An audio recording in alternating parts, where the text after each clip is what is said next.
I used to be trapped in a cycle. You know the one. You finish a meal and you feel bloated, tired, and full of regret. For years, my life was a revolving door of diets. Counting calories, cutting carbs, fasting until I was dizzy. Keto, paleo, every meal tracking app you can think of. Every attempt started with a burst of motivation. A promise that this time would be different. And every attempt ended the same way. Failure, deprivation, and a guilt-ridden return to my old habits. I felt trapped in a system I couldn't break.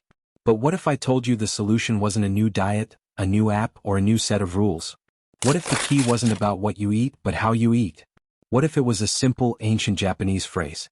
In this video, I'm sharing the journey that led me to a concept called Hara Hachi Bu, a practice from Okinawa, Japan, that's about one simple idea. Stop eating when you're 80% full. Sounds too simple. Almost useless. But this one idea changed my relationship with food and set me free. Chapter 1, The Breaking Point. To understand why this worked, you need to see my breaking point. Was Thanksgiving. A day that's supposed to be about gratitude, but for me it was a battlefield of food anxiety. I'd been on a strict diet for 2 months. I'd lost a little weight, but I was miserable. Constantly thinking about food. Constantly hangry. I showed up with my own sad container of steamed vegetables and chicken. My family passed around mountains of mashed potatoes, savory stuffing, and my grandmother's pecan pie. I watched them laugh and eat, their plates full of joy, while I picked at my bland meal. The smell of roasting turkey filled the air, and I felt completely alone. Later that night, the willpower I had built all day crumbled. I stood in front of the refrigerator and I ate a slice of pie. Then another. I scraped the last of the stuffing from the bowl. I ate cold mashed potatoes with a spoon, not even tasting them. I ate until my stomach ached.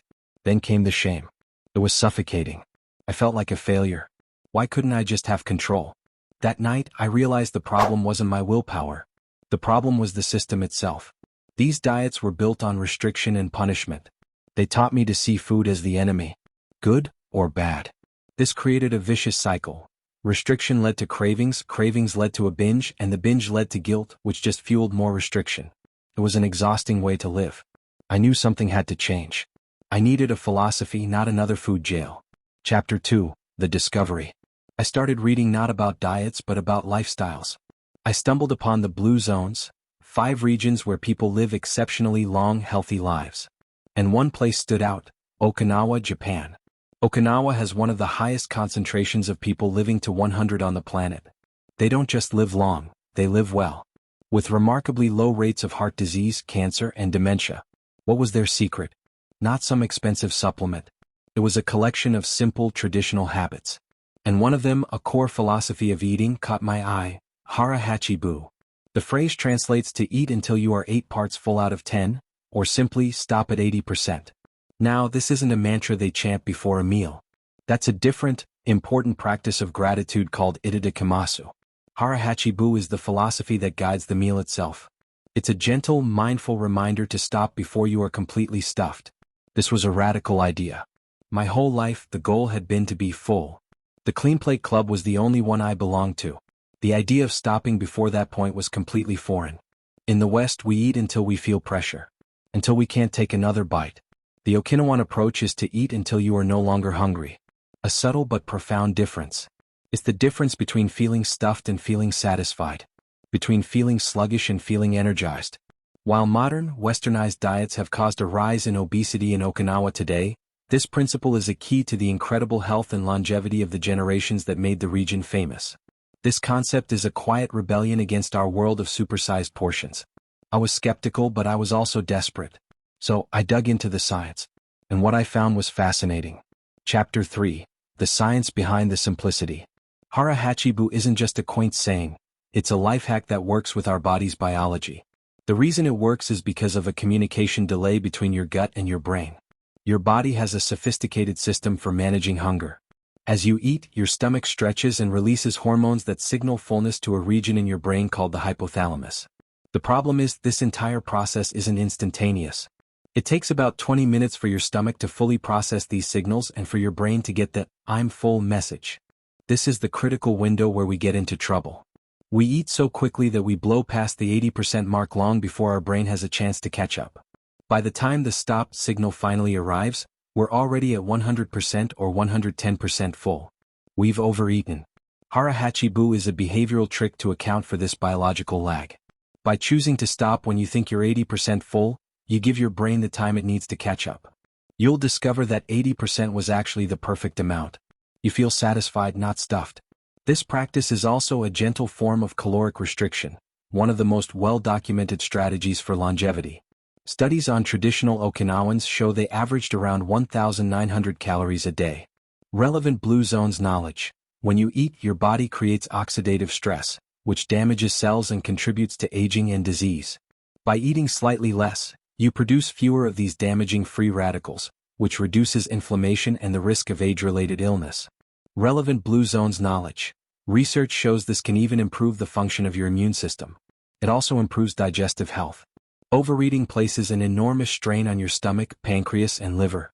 By not overwhelming your system, you allow it to function efficiently, leading to better nutrient absorption and a healthier gut. The science was undeniable. This wasn't about starvation. It was about honoring my body's innate wisdom. Chapter 4. My journey, the first 30 days. The first week was awkward. I sat down, ate what I thought was 80% of my meal and pushed the bowl away. My brain screamed, "Are you crazy? There's still food there. You're still hungry." It was a genuine battle. The habit of cleaning the plate was powerful. I got it wrong more than I got it right. In the second week, I got strategic. I built a new set of tools. First, I slowed down. I put my fork down between bites. I took a sip of water. I breathed. This simple act of creating space was revolutionary. Second, I eliminated distractions. No phone. No TV. When I ate, I just ate. Suddenly, the food became more enjoyable, and I became more attuned to my body's signals. Third, I used smaller plates. A normal-sized portion looked huge on a smaller plate, which tricked my brain into feeling satisfied with less. By week 3, something clicked. I started using a mental hunger scale from 1 to 10. I would start eating around a 3 or 4, and stop around a 6 or 7. The first time I truly recognized the feeling of 80% full was a revelation. It wasn't emptiness. It was lightness. Contentment. I finished lunch, and instead of wanting to nap, I felt clear-headed and ready for my day. That was the moment I knew this was working. By week 4, the results were undeniable. That 3 p.m. post-lunch slump? Gone. The chronic bloating I'd accepted as normal? Vanished. And without counting a single calorie, I had lost a few pounds. But the mental change was more profound. The food anxiety began to fade. I stopped categorizing foods as good or bad. I ate the pasta. I ate the chocolate. I just didn't eat all of it. I was in control, not because I was following rigid rules, but because I was finally listening to my own body. It was freedom. Chapter 5. How you can start today, a practical guide. This isn't about perfection. It's about small, consistent steps. First, the mindset shift. Let me repeat, this is not a diet. It's not about restriction. The goal is to finish a meal feeling energized, not stuffed. You are gaining freedom from discomfort and food anxiety. With that in mind, here are the practical steps. 1. The slowdown strategy. For your next meal, make it last at least 20 minutes. This is the magic number. Put your utensils down between bites. Chew thoroughly. Taste your food. This is the single most effective technique. 2. The portion power-up. Use psychology to your advantage.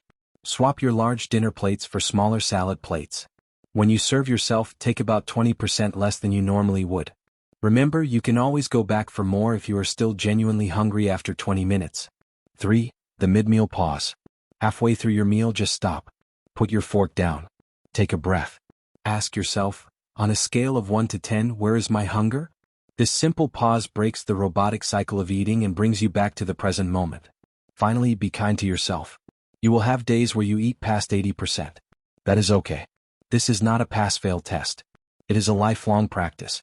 The goal is not perfection, it is awareness. If you overeat, acknowledge it without judgment and simply return to the practice at your next meal. Every meal is a new beginning. Conclusion. For years I looked for a magic bullet, a diet, a plan, a set of rules. What I found in Hara Hachi Bu was something more profound. It wasn't a rule book, it was a permission slip. Permission to stop fighting my body and start listening to it. The goal isn't restriction, it's freedom. Freedom from the cycle of dieting and guilt. Freedom from the physical discomfort of overeating. Freedom from the mental chatter of food anxiety. I've realized this wisdom extends far beyond the dinner plate. The 80% principle can be a philosophy for life. Are you filling your work schedule to 110%, leaving no room for rest? Are you packing your social calendar so full you have no time for solitude? Perhaps the secret to avoiding burnout is to intentionally leave that 20% of space to breathe, to rest, and to simply be. In a world that constantly screams for more, this ancient wisdom offers a quiet, powerful alternative: the idea that enough is a beautiful place to be. It's a return to trusting our body's innate wisdom, a wisdom it's had all along. If this video gave you a new perspective, I'd be so grateful if you'd give it a like and subscribe for more journeys into simple ways to improve your well-being. Thank you for watching.